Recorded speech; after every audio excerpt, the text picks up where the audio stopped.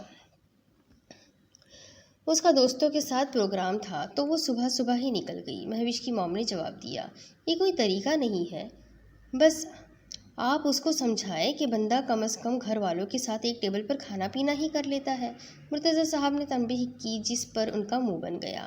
ان کو یوں سب کے سامنے مہوش پر تنبیہ اچھی نہیں لگی تھی، خاص طور پر سالار کے سامنے۔ وہ چپ چاپ اٹھ کر اپنے روم میں چلی گئی اور ان کا چپ چاپ اٹھ کر جانا سب نے محسوس کیا تھا۔ دوسری طرف ماریا کمرے میں آئی، آنسو آنکھوں سے بہہ رہے تھے۔ اسے عاشر کا رویہ سمجھ نہیں آ رہا تھا۔ وہ انہی سوچوں میں گم تھی کہ دروازے پر دستک نے اسے ہوش دلایا۔ اس نے فوراً آنسو پوچھے۔ آ جائے۔ باہر جو کوئی بھی تھا وہ اس کی اجازت کے انتظار میں تھا۔ اجازت ملتے ہی اندر داخل ہوا اور اپنے پیچھے دروازہ بند کیا۔ وہ پلٹا۔ وہ عاشر تھا، دھیمے قدموں سے چلتا اس کی طرف بڑھ رہا تھا۔ آپ یہاں کیا کر رہے ہیں؟ کسی نے دیکھ لیا تو اچھا نہیں لگے گا۔ وہ اس کو وہاں دیکھ کر گڑبڑائی تھی اور وہ سائیڈ سے ہوتی دروازے کی طرف بڑھی دروازہ کھولنے کے لیے، لیکن اگلے ہی پل اس کا بازو عاشر کی سخت گرفت میں آ چکا تھا۔ تمہیں سمجھ نہیں آ رہا کہ میں صرف بات کرنے آیا ہوں اور بات کر کے چلا جاؤں گا؟ وہ اس کا بازو چھوڑ کر دھیمے سخت لہجے میں بولا تھا۔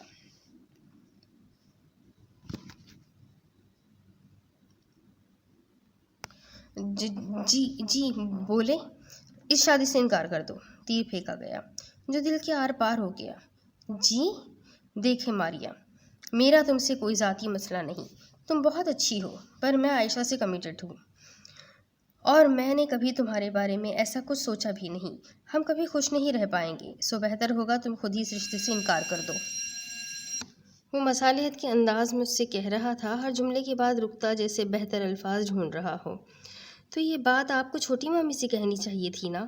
نظریں جھکائے آنسو پیتی وہ مشکل بولی۔ کہا تھا، پر وہ کچھ سمجھنے کو تیار نہیں، اور میں نے زیادہ شور مچایا تو پاپا مجھ سے بدگمان ہو جائیں گے، اسی لیے میں چاہتا ہوں کہ تم انکار کرو، تمہیں کوئی کچھ نہیں کہے گا۔ وہ بڑی صفائی سے اپنی مشکلات اس کے سر پر تھوپ کر بری الذمہ ہو رہا تھا۔ ماریا نے بڑے ضبط سے اوپر سر اٹھایا اور بولی، میں انکار نہیں کر سکتی، یہ میرے بڑوں کا فیصلہ ہے اور مجھے اپنے بڑوں کا فیصلہ قبول ہے۔ آپ اپنی پرابلم خود حل کریں، میں اس میں آپ کی کوئی ہیلپ نہیں کر سکتی۔ سوری۔ وہ قطعیت سے کہتی اسے باور کرا چکی تھی کہ وہ کچھ نہیں کر سکتی، اور یہی بات اس کو آگ لگا گئی۔ عاشر نے اس کے بازو کو پکڑ کر جھٹکا دیا۔ تم میں غیرت نام کی کوئی چیز ہے بھی یا نہیں؟ میں تم سے کہہ رہا ہوں کہ مجھے تم میں ذرہ برابر بھی دلچسپی نہیں، پھر بھی تم مجھ سے شادی کرنے کے لیے مر رہی ہو، حقارت سے کہا تھا اس نے۔ اس کی بات پر ماریا نے جھٹکے سے بازو چھڑایا اور پیچھے ہوتی ہوئی چلائی، بے غیرت میں نہیں، بے غیرت آپ ہیں جو اپنے مطلب کے لیے ایک لڑکی کو ڈھال بنا رہے ہیں۔ ذرا بھی شرم! اس سے پہلے کہ وہ اپنا جملہ پورا کرتی کہ عاشر کا بھاری ہاتھ اس کے گال پر پڑا۔ اب تم خود اپنے فیصلے پر پچھتاؤ گی۔ وہ اسے وارن کرتا اس کے روم سے باہر نکل گیا، اور وہ ابھی تک شوق میں تھی کہ وہ عاشر مرتضیٰ کے ہاتھ سے تھپڑ کھا چکی ہے۔ وہ رو رہی تھی، اس کا چہرہ آنسو سے بھیگ رہا تھا، اس کا دل ٹوٹا تھا، وہ تڑپ رہی تھی۔ دوسری طرف ماہین، موم کی آواز پر کچن سے آتی وہ پلٹی۔ جی بیٹا، ماریا کو دیکھنا ذرا، اگر وہ روم میں ہے تو ذرا اسے میرے پاس بھیجنا۔ جی اچھا، یہ کہہ کر وہ اوپر کی طرف بڑھ گئی اور اوپر ماریا کے روم میں داخل ہوئی تو اندر کا منظر دیکھ کر اٹھتے قدم رک گئے۔ ماریا زمین پر بیٹھی بلک رہی تھی۔ وہ اس کی طرف دوڑی۔ ماریا کیا ہوا؟ اس طرح کیوں رو رہی ہو میری جان؟ ماہین نے اس کے پاس بیٹھتے اسے اپنے گلے لگاتے ہوئے پوچھا۔ ماریا فوراً اسے آگے بڑھ کر ماہین کے گلے لگ گئی۔ بھابھی، وہ عاشر آئے، وہ کسی اور سے پیار وہ ہچکیوں کے درمیان بولتی ہی ایک دم چپ ہو گئی اور شدت سے رونے لگی۔ بھابھی ایسا کیوں؟ وہ بہت رو رہی تھی۔ ماہر نے اسے اٹھایا اور بیڈ پر بٹھایا، پانی پلایا تو وہ کچھ سنبھلی۔ بھابھی آپ کو پتہ ہے جب میں چھوٹی تھی نا، تب ایک بار چھوٹی مامی نے کہا تھا کہ ہمارے عاشر کی دلہن تو صرف ماریا بنے گی۔ پھر امی ابو کے منہ سے بھی ہمیشہ اپنے اور عاشر کے متعلق یہی سنا۔ ہاں، باقاعدہ رشتہ طے نہیں ہوا تھا، لیکن زبانی طور پر بات پکی تھی۔ ہمیشہ اسے ہی سوچا، اسے ہی چاہا، اور آج وہ مجھ سے کہہ رہا ہے کہ اسے مجھ میں کوئی دلچسپی نہیں۔ آنسو مسلسل بہہ رہے تھے، اس کی آواز میں تڑپ تھی۔ ماریا چپ کر جاؤ، اس طرح رونے سے کچھ نہیں ہوگا، چپ ہو جاؤ میری جان۔ اس کو اس طرح وہ اپنے کمرے میں ہاتھوں میں سر دیے بیٹھا ہوا تھا۔ دوسری طرف ماریا کا گھرانا اور پھر اس کی باہوں میں بے ہوش ہو جانا بار بار اس کے ذہن کے پردے پر کسی فلم کی طرح چل رہا تھا۔ جو کچھ میں نے عائشہ کے کہنے پر کیا، کیا مجھے وہ نہیں کرنا چاہیے تھا؟ وہ خود سے بولا۔ یا اللہ، میں کیا کروں؟ وہ بے بسی میں چیخا تھا۔ وہ 25 سالہ مضبوط مرد آج بے بس ہو رہا تھا۔ اسے سمجھ نہیں آ رہا تھا کہ جب وہ عائشہ سے محبت کرتا ہے تو بار بار وہ ماریا کے خیال آنے پر تڑپ کیوں رہا ہے۔ عاشر بھائی، وجیہہ چیختے ہوئے کمرے میں داخل ہوئی۔ اسے بیڈ پر بیٹھے دیکھ کر وہ فوراً سے اس کے قریب پہنچی۔ آپ یہاں بیٹھے ہیں اور آپ کی وجہ سے میری آپی موت کے دوراہے پر کھڑی ہے۔ نہ وہ جی رہی ہے نہ مر رہی ہے، بس تکلیف میں ہے، اور ذمہ دار آپ ہے اس سب کے۔ میں آپ کو معاف نہیں کروں گی، کبھی بھی نہیں عاشر بھائی، وہ روتے روتے بول رہی تھی۔ اس کی آوازیں سن کر معاذ بھی کمرے میں آ گیا تھا اور زمین پر بیٹھی وجیہہ کو تھامنے لگا۔ معاذ، یہ وجیہہ کیا کہہ رہی ہے؟ کیا ہوا ہے ماریا کو؟ عاشر نے معاذ سے پوچھا۔ معاذ نے اس کے سوال پر اس کی طرف دیکھا۔ عاشر یار، یہ تو نے کیا کر دیا؟ ہوا کیا ہے ماریا کو؟ بتاؤ تو صحیح۔ نروس بریک ڈاؤن اور شدید ذہنی دباؤ کی وجہ سے وہ کومے میں چلی گئی ہے، وہ دھیمے سے بولا۔ اس کی بات پر عاشر لڑکھڑایا۔ اس پر ایک نظر ڈال کر معاذ وجیہہ کو لیے اس کے کمرے سے نکل گیا۔ ماریا کی موم کی طبیعت بہتر ہو گئی تھی، لیکن ماریا کی طبیعت کا سن کر وہ بہت پریشان تھی۔ وجیہہ اپنی جگہ ماریا کے لیے دعاؤں میں مصروف تھی۔ سالار اور ماہین ماریا کے ساتھ ہسپتال میں ہی تھے۔ مہوش عاشر کے پاس آئی۔ عاشر کمرے میں لائٹس آف کیے ہوئے بیٹھا تھا۔ بھائی، وہ ہلکے سے بولی۔ لائٹس آن کرتے وہ اندر آئی۔ عاشر کے کندھے پر ہاتھ رکھا۔ بھائی، آپ نے ایسا کیوں کیا؟ ماریا بہت اچھی ہے بھائی، میری اس سے کبھی اس سے خاص دوستی نہیں رہی، لیکن وہ بہت اچھی ہے۔ مہوش نے عاشر پر نظر ڈالی، جو نظر جھکائے اسے سن رہا تھا۔ بھائی، آپ کو پتہ ہے، بچپن سے میری اور سالار کی بات طے تھی۔ میں اس سے محبت کرتی تھی۔ یہ کہتے ہی اس نے گال پر ٹپکتے ایک آنسو کو پوچھا تھا۔ لیکن پھر ماہین آ گئی۔ مجھے اس سے نفرت ہو گئی تھی، کیونکہ اس نے میری محبت کو مجھ سے دور کر دیا، سالار کو مجھ سے چھین لیا تھا۔ عاشر نے ایک نظر اپنے سے 1 سال چھوٹی بہن کو دیکھا، جو شاید زندگی میں پہلی دفعہ اس سے کچھ شیئر کر رہی تھی۔ اتنی دفعہ دل چاہا کہ ماہین کی جان لے لوں یا ان دونوں کے بیچ نفرت پیدا کر دوں، پر میں کبھی کچھ کر ہی نہیں پائی۔ پتہ ہے کیوں؟ کیونکہ میری موم نے میری تربیت ایسی نہیں کی، کہہ کر اس نے گہری سانس بھری۔ عاشر نے اس کے ہاتھ پر اپنا ہاتھ رکھا، جیسے اسے ہمت دی ہو۔ لیکن اب میں قبول کر چکی ہوں حقیقت کو، وہ میری قسمت میں نہیں تھا۔ یا تو وہ میرے لیے اچھا نہیں تھا، یا میں اس کے لیے اچھی نہیں تھی، یا تو وہ میرے قابل نہیں تھا یا میں اس کے قابل نہیں تھی۔ آنسو کو روکتی وہ اٹھی اور کمرے سے چلی گئی، اور وہ پیچھے بند ہوتے دروازے کو دیکھتا رہ گیا۔ وجیہہ معاذ کے ساتھ ہسپتال آئی ہوئی تھی، ماریا سے بات کرنے، اس سے التجا کرنے، اسے یہ بتانے کہ اس کا یوں روٹھنا سب کو کتنا تکلیف دے رہا ہے، مگر سب بے سود تھا۔ وہ جس سے روٹھی تھی وہ باخبر ہو کر بھی منانے نہ آیا تھا۔ اس کا انتظار طویل ہو گیا تھا۔ شکر، عاشر نے انکار کر دیا، عین نکاح کے وقت، ورنہ میری سالوں کی محنت پر پانی پھر جاتا۔ عاشر اپنی پریشانی و الجھن شیئر کرنے عائشہ کے گھر آیا تھا۔ دروازہ کھلا دیکھ کر وہ اندر داخل ہوتا چلا گیا، لیکن پھر ڈرائنگ روم سے آتی آوازیں سن کر اسے رک جانا پڑا۔ اندر کمرے سے آتی عائشہ کی آواز پر اس کی اوقات واضح کر رہی تھی۔ ویسے یہ عاشر فیضان سے بھی بڑی پارٹی ہے۔ کسی دوسری لڑکی کی آواز آئی۔ وہی تو، جبھی تو اتنے سالوں سے اس کے پیچھے پڑی ہوں، ورنہ تم تو جانتی ہو کہ عائشہ کسی پر اتنے سال ضائع نہیں کرتی۔ وہ اور بھی بہت کچھ کہہ رہی تھی، مگر جو وہ سن چکا تھا وہ اس کے لیے کافی تھا۔ اس کا بس نہیں چل رہا تھا کہ سب کچھ فنا کر دے۔ اتنے سال سے وہ صرف اور صرف ایک لڑکی کے ہاتھوں کا کھلونا بنا رہا۔ وہ گاڑی ڈرائیو کرتا ہسپتال جا رہا تھا۔ بس اب اور دیر نہیں کرنی تھی کہ ماریا امید چھوڑ بیٹھے اس کے آنے کی۔ لیکن آج ایک بار پھر وہ ایک اور غلطی کرنے جا رہا تھا، ایسی غلطی جس کا خامیازہ اسے ساری زندگی بھگتنا تھا۔ ماہین بیبی، آپ سے کوئی ملنے آیا ہے، ملازمہ نے اس کے کمرے میں آ کر اطلاع دی تھی۔ کون آیا ہے؟ ماہین بال برش کرتی مصروف سے بولی۔ بی بی جی، کوئی جمی صاحب ہے۔ جمی؟ اچھا، اس کو بٹھاؤ تم، میں آتی ہوں۔ ماہین اس کو بول کر الماری سے کپڑے نکال کر چینج کرنے چلی گئی۔ چینج کر کے وہ نیچے آئی تو جمی بیٹھا ہوا تھا۔ اس کے آتے ہی وہ کھڑا ہوا۔ السلام علیکم۔ جمی نے حیرت سے ماہین کی طرف دیکھا، سر پر لپٹا اسکارف، کندھے پر پھیلا دوپٹہ، اور پھر اس کا سلام کرنا۔ ہے، کیسی ہو ماہی، اتنی بدل گئی ہو، کہتے ہوئے وہ اس کی طرف بڑھا تھا گلے ملنے کے لیے، لیکن ماہی نے ہاتھ کے فاصلے سے دور ہی روک دیا۔ وہ جھیپ کر پیچھے ہوا۔ بیٹھو۔ ماہین کے کہنے پر وہ بیٹھا۔ اس کے ساتھ ہی سامنے صوفے پر ماہین بیٹھی۔ ماہی، میں جانتا ہوں تم خوش نہیں ہو اور میں تمہیں ناخوش دیکھ نہیں سکتا۔ محبت کا میں دعویٰ نہیں کروں گا، ورنہ تم مجھے گزرے دنوں کا تانا مارو گی، کہہ کر اس نے گہری سانس بھری اور ماہین کے تاثرات جانچنے کی کوشش کی، جو کہ بالکل سپاٹ تھے۔ ماہی، لیکن میں اب تمہارے ساتھ کھڑا ہوں، سالار جیسے شخص کے ساتھ رہ کر اب تمہیں اب اپنی زندگی برباد کرنے کی کوئی ضرورت نہیں۔ تم اپنا سامان پیک کر لو اور چلو میرے ساتھ۔ یہاں سے سیدھا ہم کورٹ جائیں گے، ہم خلا کا کیس دائر کروائیں گے۔ کہتے ہوئے جمی کی نظر اٹھی اور سامنے دروازے پر کھڑے سالار پر پڑی، جس کی تاثرات بخوبی اس بات کا پتہ دے رہے تھے کہ وہ اس کی ساری باتیں سن چکا تھا اور غلط فہمی کا شکار ہو چکا تھا، اور ماہین اس بات سے بے خبر تھی۔ سالار میرا شوہر ہے اور میں اپنے شوہر سے بہت محبت کرتی ہوں۔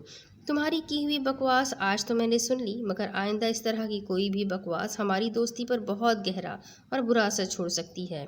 اور ہاں، ایک بات یاد رکھنا جمی، اگر کبھی مجھے لگا کہ ہماری دوستی سالار اور میرے رشتے کے بیچ آ رہی ہے، تو میں اپنے اور سالار کے رشتے کے لیے اس دوستی کی قربانی دینے میں ایک لمحہ بھی نہیں لگاؤں گی، بیکاز آئی لو ہم ویری مچ، اور اس کے لیے کہ محبت میرے اللہ نے میرے دل میں ڈالی ہے، میرے محرم کی محبت۔ وہ متانت بھرے انداز میں اپنے جذبوں کو زبان دے رہی تھی۔ اوکے ماہی، آئی وش کہ تم خوش رہو۔ چلو اب میں چلتا ہوں۔ وہ شاید ہار گیا تھا۔ ماہین کے طاقتور جذبوں نے اس کے کمزور ارادوں کو شکست دے دی تھی۔ دوسری طرف عاشر ہسپتال پہنچا۔ روم نمبر پتہ کر کے وہ ماریا تک پہنچ چکا تھا۔ وجیہہ اسے دیکھ کر چونکی تھی، پر کمرے سے چلی گئی تھی۔ اب وہ اور ماریا تھے اور گہرا سناٹا تھا جس کو اس کی آواز نے توڑا۔ ماریا! وہ اتنا دھیمے بولا تھا کہ اس کے خود کے کانوں نے بھی مشکل سے سنا تھا۔ ماریا، مجھے معاف کر دو۔ اب کہ وہ اس کے پاس بیٹھا اور اس کا ہاتھ تھاما۔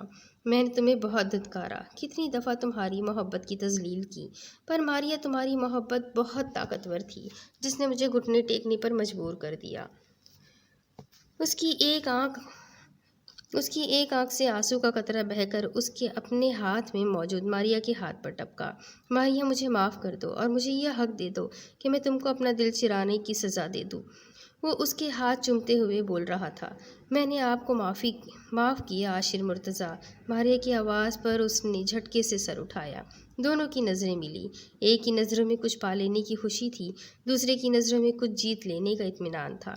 آپ کی اتنی بے رخی اور اتنی بے اعتنائی کے باوجود میں آپ سے محبت کرنا نہ چھوڑ پائی۔ آپ کے لاکھ دھتکارنے کے باوجود تمہارے لیے میری محبت میں کمی نہ آئی۔ عاشر، میں اپنے آپ کو ابھی بہت خوش نصیب محسوس کر رہی ہوں۔ آپ کے اقرار نے میری روح کو مطمئن کر دیا ہے۔ بالآخر میری بدنصیب محبت جیت گئی۔ لیکن عاشر، محبت نے میرے جیتنے میں بہت دیر کر دی، کیونکہ میرا وقت آ چکا ہے، میرے رب کا میرے لیے بلاوا آ چکا ہے۔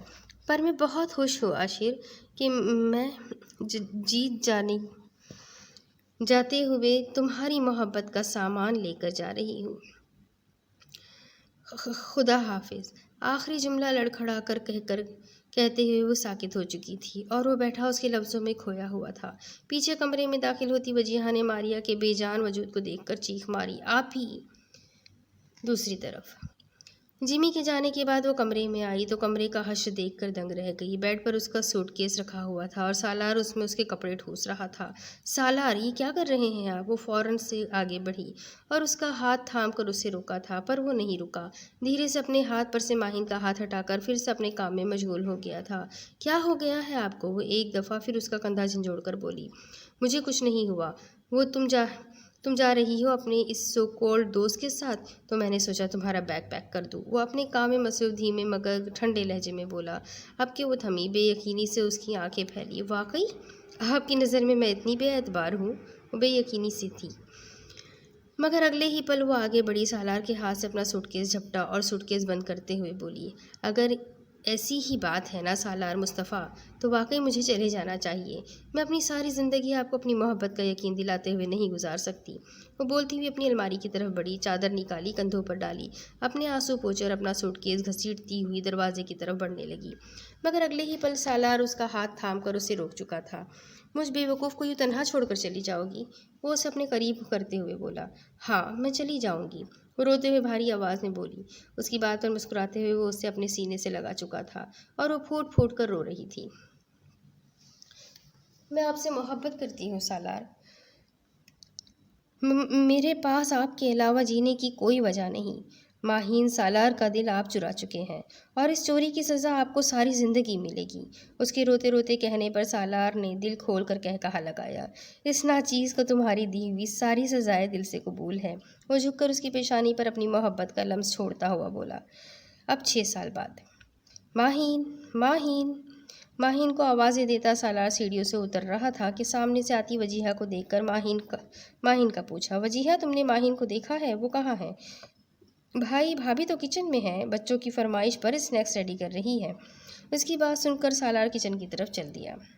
ماریا کی موت اس گھر کے سب لوگوں کے لیے بہت ہی دردناک حقیقت تھی۔ ماریا کی موت کے 1.5 سال بعد تمام بڑوں کی متفق رائے اور معاذ کی پسند کے باعث وجیہہ اور معاذ کا نکاح کر دیا گیا تھا اور شادی کے 1 سال بعد ہی ان دونوں کو اللہ نے ایک صحت مند بیٹی سے نوازا تھا جس کا نام وجیہہ نے پریشے رکھا تھا، جبکہ ماہین اور سالار کو اللہ نے صحت مند 2 جڑواں بچوں سے نوازا تھا، ایک بیٹا اور ایک بیٹی، جن کا نام عاشر نے رکھا تھا۔ بیٹی کا نام ماریا اور بیٹے کا نام عباد تھا۔ مہوش کی بھی شادی عفان نامی کامیاب بزنس مین سے ہو گئی تھی اور اب وہ اپنے شوہر اور ایک 4 سالہ بیٹے کے ساتھ کینیڈا میں خوش و خرم زندگی گزار رہی تھی۔ سب اپنی زندگیوں میں آگے بڑھ چکے تھے، رک گیا تھا تو بس عاشر تھا، جو آج بھی ماریا کی یاد میں اپنی ویران زندگی کے پل کاٹ رہا تھا۔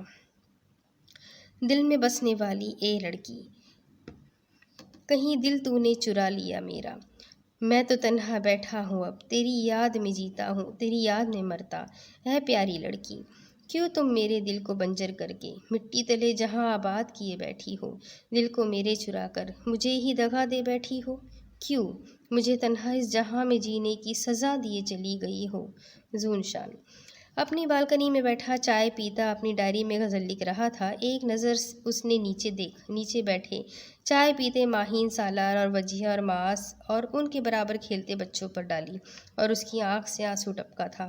ماریا کی یاد میں ختم شد۔